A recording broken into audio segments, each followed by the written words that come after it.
പൗലോസ് അപ്പോസ്തലൻ ഗലാത്യക്കാർക്ക് എഴുതിയ ലേഖനം 3-ാം അധ്യായം 26-ാമത്തെ വാക്യത്തിൽ പറയുന്നുണ്ട്, യേശുക്രിസ്തുവിലുള്ള വിശ്വാസം വഴി നിങ്ങൾ ദൈവപുത്രരാണ്. യേശുക്രിസ്തുവിലുള്ള വിശ്വാസം വഴിയാണ് നാം ഓരോരുത്തരും സ്വതന്ത്രരാക്കപ്പെടുന്നത്. സത്യം നമ്മെ സ്വതന്ത്രരാക്കുമെന്ന് അവിടുന്ന് അരുൾ ചെയ്തിട്ടുണ്ട്. നമ്മളെ ഓരോരുത്തരെയും ദൈവത്തിൻ്റെ സ്വന്തമാക്കി മാറ്റുവാൻ, അവിടുത്തെ പുത്രീപുത്രന്മാരാക്കി മാറ്റുവാനായിട്ടാണ് കർത്താവായ യേശു ഈ ലോകത്തിലേക്ക് വന്നത്. അവിടെ നിന്നാണ് നമ്മളെ ഓരോരുത്തരെയും സ്വന്തമാക്കി മാറ്റുക. തൻ്റെ രക്തം വഴി വീണ്ടെടുക്കപ്പെട്ട നമ്മൾ ഓരോരുത്തരും ഈ സ്നേഹത്തിൻ്റെ നിറവിലേക്കാണ് വിളിക്കപ്പെട്ടിരിക്കുന്നത്.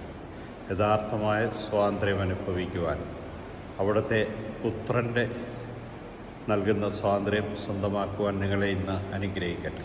നിത്യം പിതാവും പുത്രനും